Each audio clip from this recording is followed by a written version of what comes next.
This is Sarah. She's my friend from UK. 3 years ago, lagi na siya umuwi yearly. Pero prior to that, more than a decade kaming hindi nagkita. Bakit ganyan, Color?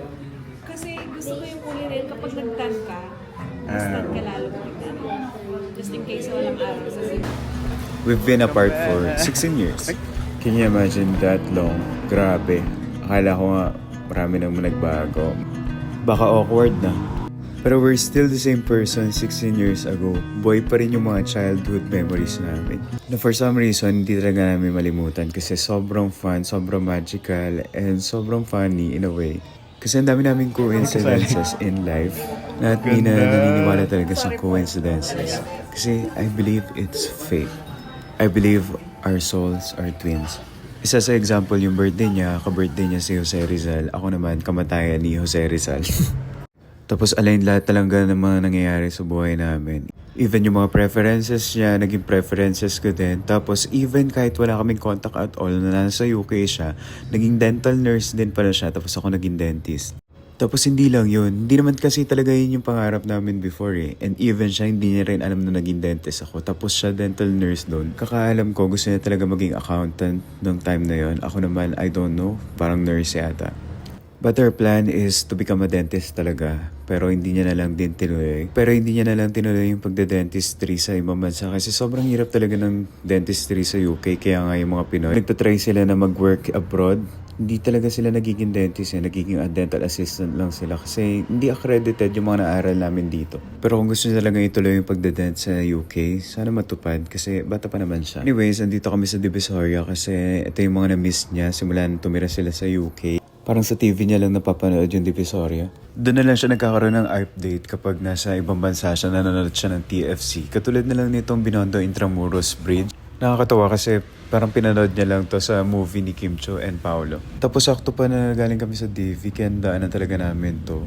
Dumaan kami sa Intramuros, tapos yan yung naabutan namin. Para ka na rin gumala ibang bansa. It's so nice at night. Sa Ilaw and sa Ilog Pasig. It reminds me of Clarke in Singapore. Tapos siya, ayan, tuwan-tuwa siya kasi napanood niya nga lang to sa movie. Pero sabi ko nga sa kanya, yung mga Pinoy, yung dami nila na take for granted ng mga lugar dito sa Pilipinas kasi nga alam nilang nandyan lang. Tapos after, malapit lang din sa area, ito, gatekeep to. Kasi para siyang library. Tapos, secret door pala siya going to somewhere. Saan kaya yung somewhere na yan?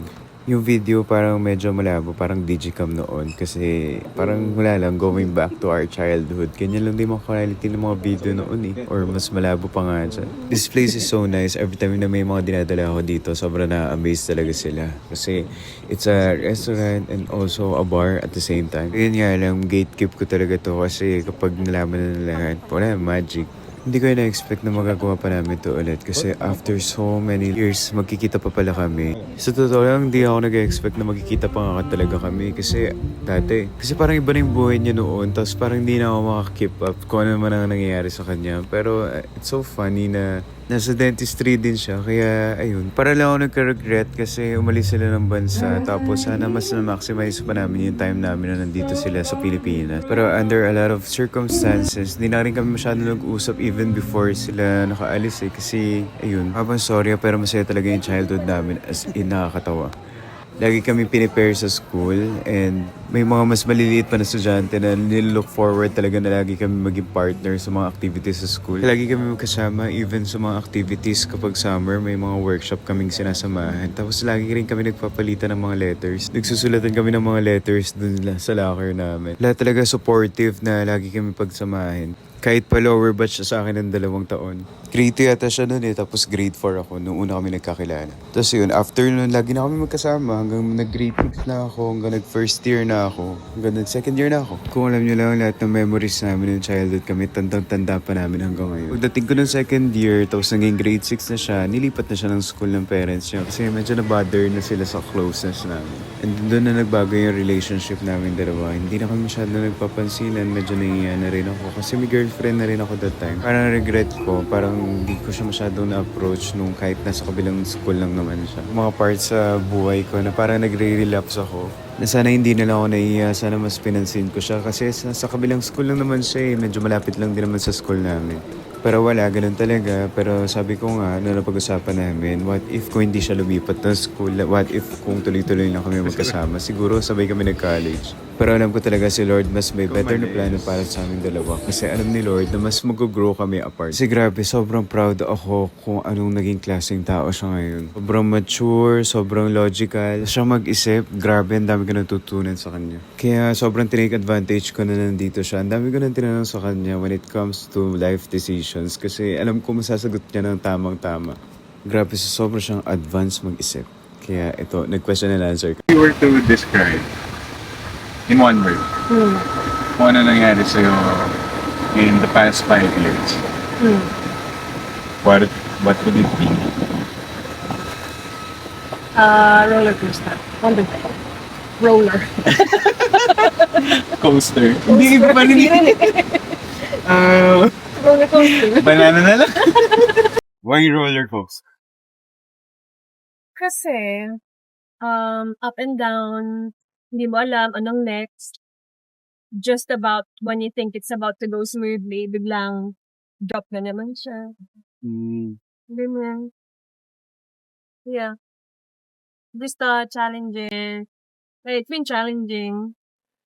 And, but yeah. Parang ang goal mo pa rin is umalis ka na sa roller coaster, ganun.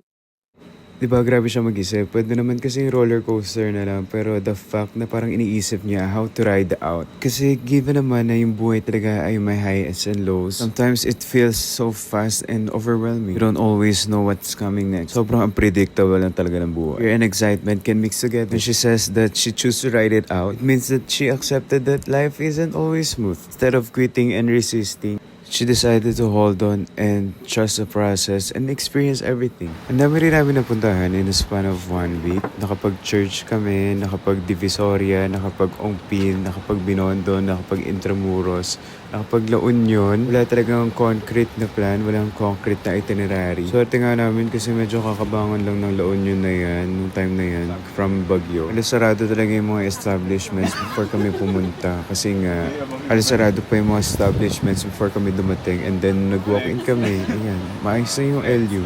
Wala na kaming ginawa kung hindi kumain. Sobra. Ako ay personally enjoying the moment. Ito siguro yung mga parts na nawala sa amin ng mga time na hindi kami magkasama. I'm so thankful for the Lord for giving us a wonderful opportunity na makapag-reconnect ulit. Feeling namin kami yung mga nasa movie ng past lives. Yung parang tagal nilang hindi nagkita. Tapos may mga childhood memories din sila. After so many years, nagkita sila only to find out that they're not meant for each other. Same. Medyo maikli lang nga yung time namin together pero hopeful naman ako na magkikita pa naman kami next year in her wedding sa Cebu. Pero anyways, ito yung pinaka-masarap na smoothie sa La Union. Grabe, sarap talaga dyan. Tapos great view pa. Ang ganda din ng alon, mukhang makakapag-surf pa kami ng hapon. Sobrang timely lang din talaga yung pagpunta namin. Grabe, parang alahin lahat ng mga nangyayari. For us to really enjoy the rest of the time that she has spent here in the Philippines. Tapos nga, naghanap kami ng mga masusuot namin sa pag-surf, yung mga rash guard para hindi kami masyado mangitim. Kaso lang, wala yata siya nakita, pero ako may nakita ako. Tapos nakakatuwa, hindi lang na, may nakita kasi kaming friends, si Marvin Talanay, which is last year, nung umuwi siya, nakasama din namin nung nag-club ka. Out of all so many people and out of all so many places, dun pa ulit sila magkikita. Ang weird lang, parang unplanned lagi. Every time na umuwi siya, nakikita niya yun. So, it is something na tinatanong namin kay Lord. Ano kaya yung meaning? Bakit kaya lagi niya nakikita si Marvin? But anyways, let's see kung ano talaga kaya ang reason.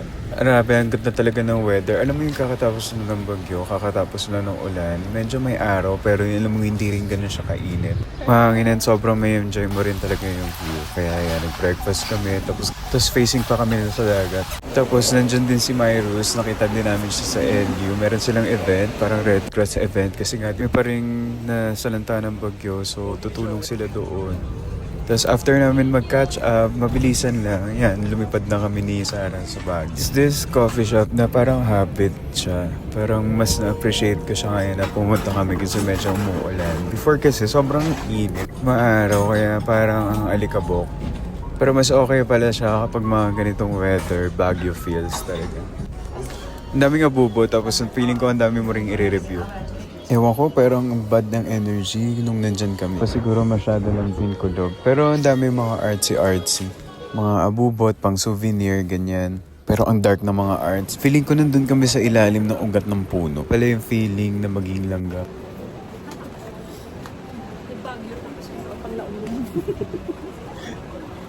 Nasaan kami? Ano natin dito? Pati lang naman hinahanap natin. Hinangin kami kung saan. Palayo pa rin tayo. Sa bahay kami ng Harry Potter. Happy New Year! Happy New Year! Di ba sabi sa inyo nakakatakot dito? Kahit pa sabihin nating arts yan, hindi na lang talaga ako fan ng pag may mga sungay-sungay, ganyan. Kahit pa harmless or medyo OA ako, pero kasi feeling ko kung ano man yung pinopromote nila, nagiging hindi na kasi sensitive yung mga tao sa demonyo. Ay? Ito, ano ba ito? Kambing yarn? Ang cute. Para di ka na mag-plastic. Ang cute naman. Gusto mo? Hindi yun yung... Hey mo. I do. In the name of Jesus. I do. In the name of Jesus. Fast. No entry. Under construction. Okay. Ano lang name? Entry. Noon siya ng welding. Dito po. Cafe. Dito po kami sa, ano namin, sleep paralysis. Welcome to sleep paralysis. Gandang business. Dito po. This is the best interpretation of my pangungo. Hindi ka tanong. Diyan ka lang.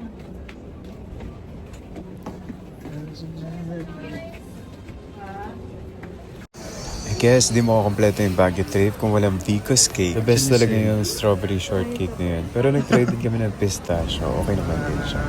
Ayan, di na namin in-attempt noon umakyat dyan kasi definitely nakakapagod. So, medyo basa kasi yung daan. Kaya hanggang dyan lang. Tapos pumunta kami ng SM. Ito yung view. Ayaw niya pa maniwala na walang aircon yung SM dito kasi malamig na. Tapos ang cute din nakapag-abot pa kami ng sunset. Tapos by that time, naghanap na kami ng massage. Wala naman sa SM. So nakapagpamassage pa kami somewhere sa may motor. And then, yeah, nakara na kami. Tapos ang kami nagpamassage by then. And then, yun lang yung trip. Tapos after niya, nilalarik kami. And then, yun, tulog lang siya buong biyahe. Tapos after niya, nilatid ko na siya dun sa pinagsistayan niya sa Paranaque. And then, nakapaggala pa kami sa Cavite after. And then, yun.